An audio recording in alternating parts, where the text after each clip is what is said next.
राज्यासह देशभरामध्ये प्रचाराचा झंझावात सुरू असताना मुंबईमधल्या एका मतदारसंघामध्ये मात्र सामसूम दिसतंय।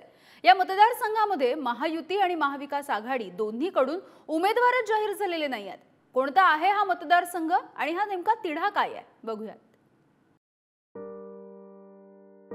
मुंबईतल्या 5 लोकसभा मतदारसंघात उमेदवारांचा प्रचार हा असा जोरदार सुरू आहे। मात्र उत्तर मध्य मुंबईत ही अशी सामसूम बघायला मिळते। या लोकसभा मतदारसंघात विलेपार्ले, चांदिवली, कुर्ला, कलिना, वांद्रे पश्चिम आणि वांद्रे पूर्व हे विधानसभा मतदारसंघ येतात। 2019 साली मुंबई उत्तर मध्य मतदारसंघातून भाजपच्या पूनम महाजन दुसऱ्यांदा निवडून आल्या होत्या। त्यांनी काँग्रेसच्या प्रिया दत्त यांचा पराभव केला। भाजपचे राज्यातले 24 उमेदवार जाहीर झाले असले तरी अद्याप उत्तर मध्य मुंबईच्या उमेदवाराची घोषणा झालेली नाही। पूनम महाजन यांना या मतदारसंघातून हॅट्रिकची संधी मिळणार की दुसऱ्या कुणाला उमेदवारी दिली जाणार याची उत्सुकता आहे। भाजपकडून पूनम महाजन, आशिष शेलार, पराग आळवणी या नावांची चर्चा सुरू आहे। उमेदवार कुणीही असो, प्रचारासाठी आणि विजयासाठी तयार आहोत असं भाजपच्या माजी नगरसेविका सांगतात। नक्कीच यावेळी आपकी बार 400 पार आपल्याला करायचंच आहे। उमेदवार कोणी असू दे, पण भारतीय जनता पार्टी आपण स्वीकार करून सगळ्यांसाठी काम करणार आहोत। कारण की यावेळी पंतप्रधान मोदीजीच परत एकदा तिसरूंदा बसणार आहे, हेच धोरण आमच्या डोक्यामध्ये आहे। आणि मुख्य म्हणजे पूनमताई आहेत किंवा दुसरं कोण आहेत, सगळे लाडके नेते आहेत। कोणी उभं राहिला आमचा प्रतिसाद तेवढाच जोरदार असणार आहे। तर काँग्रेसकडून नसीम खान, अभिनेता राज बब्बर आणि स्वरा भास्कर या 3 नावांची चर्चा सुरू आहे। 2014 आणि 2019 लोकसभा निवडणुकीत ही जागा काँग्रेसच्या तिकिटावर प्रिया दत्त यांनी लढवली। यावेळी प्रिया दत्त यांना उमेदवारी नको असल्याची चर्चा आहे। त्या शिंदेच्या शिवसेनेत जाणार अशी सुद्धा चर्चा होती। काँग्रेसकडून त्यामुळे दुसरा उमेदवार देण्यासाठी चाचपणी सुरू असल्याचं कळतंय। या दोन्ही मतदारसंघामध्ये काँग्रेस पक्षाकडून अधिकृत उमेदवाराची घोषणा लवकरच केली जाईल। या दोन्ही मतदारसंघामध्ये अनेक मातब्बर नेत्यांच्या नावाची चर्चा सुरू आहे, परंतु हायकमांड ज्या उमेदवाराला या ठिकाणी संधी देईल त्या उमेदवाराला प्रचंड बहुमताने विजयी करण्याचा काँग्रेसच्या कार्यकर्त्यांनी संकल्प केलेला आहे आणि काँग्रेसच्या कार्यकर्त्यांनी त्यासाठी कामाला सुरुवात सुद्धा केलेली आहे। मुंबई उत्तर मध्यमधून महायुती आणि महाविकास आघाडीची उमेदवारी कुणाला मिळणार याची आतुरता इथल्या रहिवाशांमध्ये सुद्धा आहे।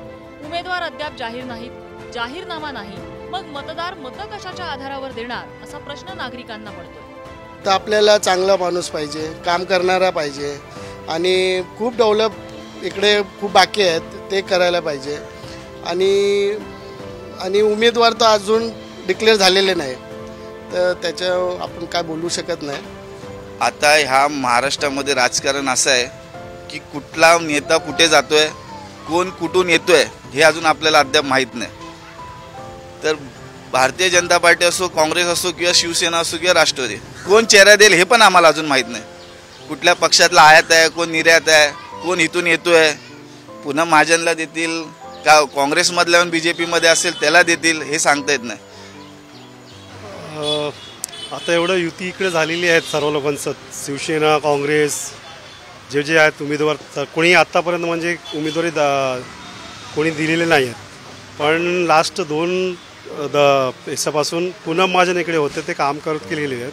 तर अजून इकडचं जे हालचाल आहेत ते खूप कमी आहे आणि लोकांचा मने अजून आहे की म्हणजे कोण येणार इकडे, खूपच चालू आहे। तर कुठल्याही पक्षांचा अजूनपर्यंत काय प्रचार वगैरे काय झालेला नाही आहे। बघू आता पुढे काय होणार आहे। आजूबाजूला सगळ्या मतदारसंघात प्रचार सुरू असताना इथले उमेदवार ठरणार तरी कधी असा प्रश्न सर्वपक्षीय कार्यकर्त्यांना पडलाय।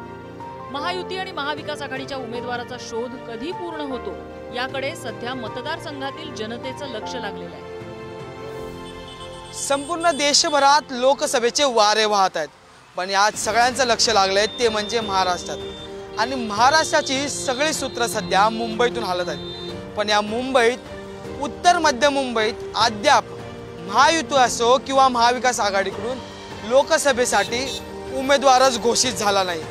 ना इकडे उमेदवार आलाय, ना इथे प्रचाराचं बिगुल सुद्धा वाजलं गेले, प्रचाराचा नारळ वाढवला गेला नाही। त्यामुळे इथल्या जनतेत संभ्रम निर्माण झालाय की नेमकं यंदा आपल्या समोर कोणाचं बटन दाबायचं आणि उमेदवार कोण असणार। त्यामुळे आता महाविकास आघाडीकडून आणि महायुतीकडून उत्तर मध्य मुंबईत कोण उमेदवार असणार याच्याकडे सगळ्यांचंच लक्ष लागलेलं आहे. व्हिडिओ जर्नलिस्ट नागेश धोत्रेसह मी अजय माने, पुढारी न्यूज, उत्तर मध्य मुंबई.